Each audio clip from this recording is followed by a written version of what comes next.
दोस्तों नमस्कार। मैं अपने YouTube चैनल में आप सभी का स्वागत करता हूं। दोस्तों आज का आपने थंबनेल देखकर ही समझ गया होगा कि किस प्रकार का वीडियो है।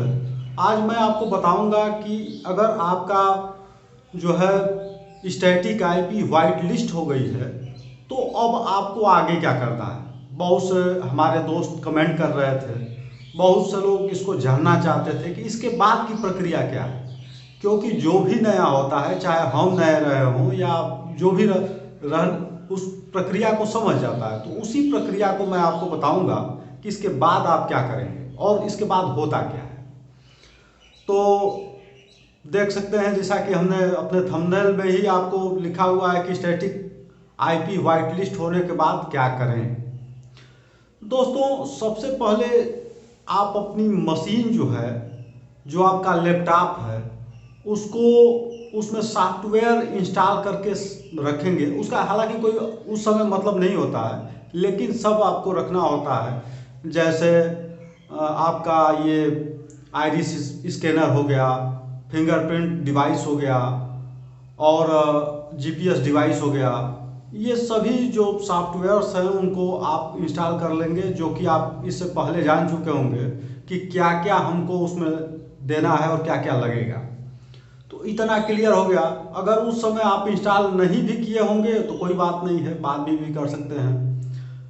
जब यह प्रक्रिया को L1 प्रक्रिया कहा जाता है, जब आपकी मशीन जो है वाइट लिस्ट के लिए जब आ जाता है तो उसमें नीचे लिखा हुआ होता है कि आपका स्टैटिक आईपी वाइट लिस्ट कर दिया गया है। अब आप अपनी मशीन को जो है रेडी रखें। अब रेडी रखने के लिए आपका जो बताया गया है कि किस प्रकार का लैपटॉप होना चाहिए, किस कॉन्फ़िगरेशन का होना चाहिए, तो इसको तो हमने कई बार वीडियो बना चुके हैं। अगर आप देखना चाहें कि किस प्रकार का चाहिए तो आप हमारे वीडियो सेक्शन में जाके देख सकते हैं, इस पर कई वीडियो है। तो आज मैं उस पर नहीं चलूँगा क्योंकि वीडियो काफ़ी लंबा हो जाएगा। आज मैं केवल यही आपको बताऊंगा कि इसके बाद की प्रक्रिया क्या है। तो आप सबसे पहले अपने जो सॉफ्टवेयर आया हुआ है, जो वाइट लिस्ट के नीचे लिखा हुआ होता है क्लाइंट, जो है यूसीएल क्लाइंट को जो है आप अपने सिस्टम में इंस्टॉल रखेंगे, रेडी रखेंगे। तो सबसे पहले उस एप्लीकेशन को अपने सिस्टम में इंस्टॉल कर लेंगे। उसके बाद की प्रक्रिया जो है, अब उसको जैसे वाइट लिस्ट आज के डेट में हो गई तो आपको 2 से 4 दिन के भीतर जो है कॉल आता है या मैसेज आता है। वह मैसेज क्या होता है? उस मैसेज में ये होता है कि आप दिए गए लिंक में टेलीग्राम ग्रुप से जो है जुड़ जाएं। तो उस लिंक पर आप क्लिक करेंगे, जो भी आप आधार यूसीएल के लिए रजिस्टर्ड मोबाइल नंबर दिए हुए हैं उस नंबर पर आता है। तो आप तुरंत जो है उस पर टैप करेंगे और चले जाएंगे टेलीग्राम ग्रुप में। और वहाँ जाने के बाद आपको एक गूगल लिंक मिलेगा जिसमें आपको उसको फिलअप करना होता है।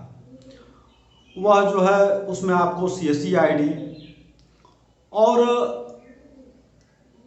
जो जैसे आपने वाइट लिस्ट के लिए भरा है ना, सेम वही प्रक्रिया होती है। उसमें एक चीज़ नया होता है, उसमें लिखा होता है कि एनिडेक्स नंबर दें। तो दोस्तों मैं आपको बताता चलूँ कि क्लाइंट को जब आपने इंस्टॉल कर लिया है सॉफ्टवेयर को, तो इसके बाद आप तुरंत उसमें एनिडेक्स अपना इंस्टॉल भी कर लें। एनिडेक्स इंस्टॉल करना बहुत ही आसान है। अगर आप नहीं जानते हो तो मैं आपको बता दूं कि आप अपने क्रोम ब्राउज़र पर सर्च करेंगे एनिडेक्स डाउनलोड, तो जो नीचे लेटेस्ट वर्जन होता है उसको आप डाउनलोड कर लेंगे और उसको इंस्टॉल कर लेंगे। जब इंस्टॉल करेंगे तो आपका एक एनिडेक्स आई नंबर होता है, उस नंबर को जो है उसमें फिल करना होता है। उसी पर आधार यूसीएल के लिए आपका जो एनिडेक्स पर लेकर और मशीन को रजिस्टर्ड किया जाता है, उसी नंबर को उसमें फिल करना होता है। तो उस नंबर को आप ले लेंगे, नोट करके रख लेंगे और उसके बाद जब उस फॉर्म को, गूगल फॉर्म को भरेंगे तो उस इसी नंबर को देंगे। और फॉर्म जिस समय भरेंगे उसमें ये होता है कि आप अपने मशीन को रेडी रखें, तो उस समय एनिडेक्स पर आप रहेंगे और आपका जो है दिल्ली के टीम के द्वारा वह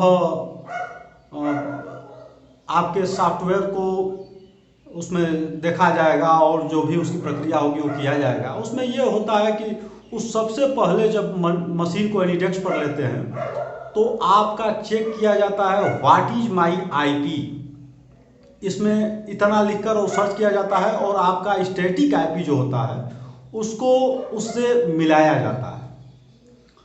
तो आपकी पहले जांच हो गई स्टैटिक आईपी की, उसके बाद जो है दूसरे क्रम में आपका मशीन आईडी होता है जो उसको निकाल के और देखा जाता है और उनके द्वारा जो है उसको किया जाता है इसकी प्रक्रिया। और करने वरने के बाद जब यह क्लाइंट को जो आगे रन कराएंगे तो वही मशीन रजिस्टर्ड नंबर होता है, सब इसकी प्रक्रिया होती है। और मशीन को रजिस्टर्ड करने के बाद आपका किसी का तो 2 दिन में हो जाता है, किसी का 15 दिन लग जाता है L2 प्रोसेस को पूरा होने में। अब जो है जो हमने आपको पहले बताया कि सॉफ्टवेयर इंस्टॉल करना जरूरी नहीं है, अगर नहीं भी रहेगा तो काम चल जाएगा। लेकिन L2 प्रोसेस में आपको इन मशीनों की आवश्यकता होगी जो कि हमने पीछे भी बताया है, आइरिस स्कैनर और फिंगरप्रिंट डिवाइस और जो भी इसमें दिया गया है उस सॉफ्टवेयर को सब इंस्टॉल करके आप रखेंगे, तभी आपका जो है L2 प्रोसेस के बाद अपनी मशीन को सिंक करा के और जो आपका वो GPS डिवाइस है उसको देकर और उससे सिंक कराकर और अपने मशीन पर जो है कार्य वर्क कर सकते हैं। L2 प्रोसेस लास्ट प्रक्रिया होती है, तो उसमें कुछ किया नहीं जाता है, या आप स्वयं भी कर सकते हैं या तमाम वीडियो हैं उनको देखकर भी आप उसको कर सकते हैं, कोई दिक्कत नहीं है। तो आपका जो है L1 प्रोसेस में यह ज़रूरी होता है कि जो कॉन्फ़िगरेशन का मशीन जो लैपटॉप दिया हुआ है वो आपके पास होना चाहिए। अब दिक्कत ये होता है कि बहुत से हमारे बंधु जो स्टैटिक आईपी लिए हैं बिना उसको ऐड किए हुए मशीन रजिस्टर्ड करने के लिए किसी दूसरे नेट से जोड़ दिए कि ये तो अच्छा चल रहा है उसी को दे देते हैं। नहीं दोस्तों, ये नहीं होगा। ऐसा अगर आप करते हैं तो आपका मशीन रजिस्टर्ड नहीं होगा और आप काफ़ी पीछे चले जाएंगे, क्योंकि एक बार जो है मशीन रजिस्टर्ड करने के उपरांत तब कब आपका कॉल आएगा स्टेट टीम के द्वारा और कब आपकी मशीन फिर रजिस्टर्ड की जाएगी, क्योंकि फिर आप गूगल फॉर्म को भी नहीं भर पाएंगे। अब उसमें ये प्रक्रिया होती है कि आप स्टेट हेड से बात करें, वो करें, तमाम प्रक्रिया वो जल्दी होता नहीं है। तो सबसे पहले आप यह सुनिश्चित कर लेंगे कि आपका जो लैपटॉप है वह उस कैटेगरी का हो और उस लैपटॉप में स्टैटिक आईपी के साथ ही जुड़ा होना चाहिए। ये नहीं है कि आज जो है बिना स्टैटिक आईपी का किसी का नंबर आपने जोड़ के मोबाइल से जोड़ के कर दिए और कल स्टैटिक आईपी नहीं, उसी समय आपका रिजेक्ट कर दिया जाएगा और फिर मशीन रजिस्टर्ड होने में आपका विलम्ब हो जाएगा। तो इस प्रक्रिया को आप ध्यान में रखेंगे कि आप अपनी मशीन रजिस्टर्ड रखेंगे, क्लाइंट सर्विस रजिस्टर्ड रखेंगे और स्टेट जो है टीम के द्वारा उसका आपका मशीन रजिस्टर्ड किया जाता है। स्टैटिक आईपी वाइट लिस्ट के बाद की प्रक्रिया यही है, इसके अलावा कुछ नहीं है। तो आशा करते हैं कि आज का यह वीडियो आपको काफ़ी पसंद आया होगा और अगर इस चैनल पर आप नहीं जुड़े हों अब तक तो इसमें जुड़ जाए, क्योंकि इस प्रकार का इंफॉर्मेटिव वीडियो और आपके लिए मैं काफ़ी प्रयास करता रहता हूं और जो प्रक्रिया से हम गुजर चुके हैं वही आपको हम बताते हैं और जो प्रक्रिया से गुजरा रहता है जिसको वो जानता है वो आपको भली भांति बताएगा। ऐसे वीडियो तमाम तरह के मिल जाएंगे। हम भी जब शुरू में ये सब आधार रियूसियल और इसके तो तमाम तरह के 75 वीडियो देख जाते थे और हमारे समस्या का निष्कर्ष कुछ नहीं निकलता था, वो वहीं का वहीं रह जाता था कि इसके बाद क्या करना है। वो घबरा जाते थे कि भाई अब क्या करें, अब तो ये आ गया। लेकिन इसीलिए हम आपको बड़े आराम से बता रहे हैं कि इसके बाद क्या होना है, आप उसको तैयार रखेंगे।